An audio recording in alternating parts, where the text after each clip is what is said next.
Bonjour tout le monde, c'est un grand plaisir d'être ici avec vous tous. I will speak in English because many of our guests will understand English and won't have to go through an interpreter. So, I'm delighted to be here for the launch of Pact for Impact. France is becoming a leader in this field. The recent declaration of the G7 development ministers made reference to innovative finance, to impact investment, to outcomes funds, to development impact bonds, all the tools of impact investment. The G20, just a few weeks before, made reference to innovative finance and impact investment. And there are reasons for this.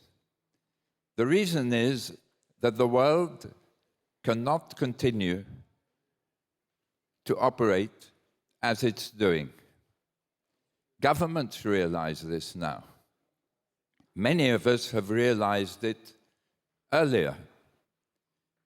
The scale of social and environmental issues that we face, the fact that they're being created by our companies, by our private sector, at a scale that is just too big for governments to tax us and try to remedy them. That is the reason why impact investment is becoming of age. What is impact investment? And what are its implications? Impact investment is about delivering a combination of risk, return, and impact. The world of finance for centuries thought about return only. In the middle of the last century, we began to think in terms of risk. And the concept of risk brought the concept of diversification. Risk measurement brought the concept of risk-adjusted returns. And we began to see our pension funds, our insurance companies, the portfolios of investors shift. They began to accept venture capital and private equity, where I made my career. They began to accept investment in emerging countries. That led to the tech revolution and to globalization. And something as momentous is occurring now with impact.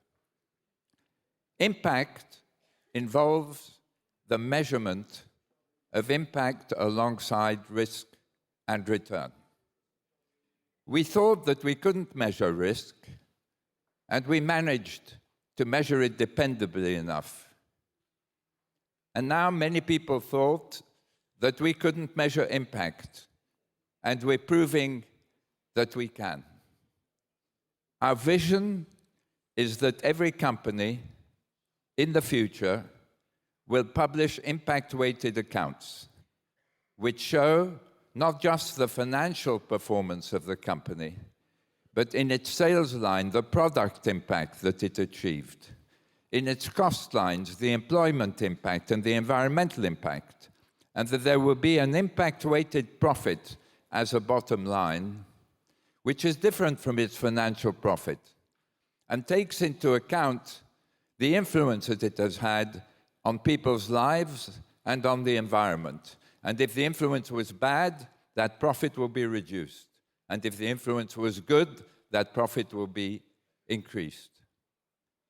That's the destination in terms of finance. Finance flows fund companies.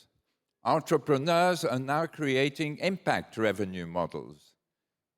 They are creating businesses that are designed as their core to deliver an improvement in lives as well as an improvement in the environment and the financial profit. Philanthropists are beginning to measure impact and are beginning to use social impact bonds and development impact bonds and outcomes funds. And I want to say very clearly here, if we want to achieve the social development goals by 2030 or ever, the only way we can plug the $30 trillion gap that exists in order to achieve them by bringing private sector investment, harnessing entrepreneurship and innovation of big and small and entrepreneurial new companies. It's the only way we can do it. If you think that the amount of money that is flowing now to environmental, social, and governance investment, so investment which doesn't just think in terms of return, is over $30 trillion in the world. A third of the value of our stock exchanges across the world. If you look at the new generation of young people that wants more meaning than just making money, that worries about the company it's working for, does it have the right values, worries about the companies whose products it purchases, again, do they share the same values? Then you begin to realize that both investors and the younger generation have led to a change in our social values, which is going to transform our whole system. Now, what are the tools that exist today for implementing impact investment? Several of the speakers this morning have referred to education. And I want to give you a simple example of how you apply impact investment in bringing systemic change to education in Africa and the Middle East on one hand, and to India on the other. We are creating, we being the Global Steering Group for Impact Investment, which I chair, which is working in 22 countries with an increasing number of African countries joining now.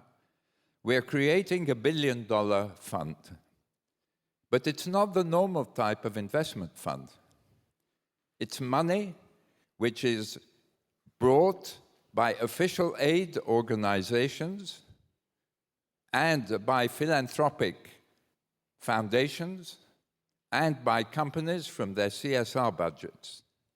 It's managed by an independent team that signs contracts with companies or NGOs about how much they will get paid if they get so many kids through their primary school or their secondary school or vocational training or their university education. Philanthropy turned on its head. You only pay when your objective has been met. What's the result of that? The result of that is that you get $700 million coming opposite from investors who say, I am happy to invest in something which is going to help children transform their lives and to deliver an acceptable return to me, maybe up to 10% in Africa.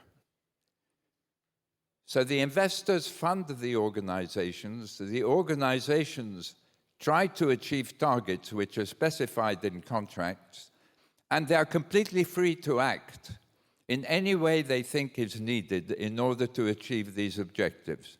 They can use technology, they can change approaches, they can scale up as much as they can, providing they can convince, just as happened with venture capital and the tech revolution, an investor to back them.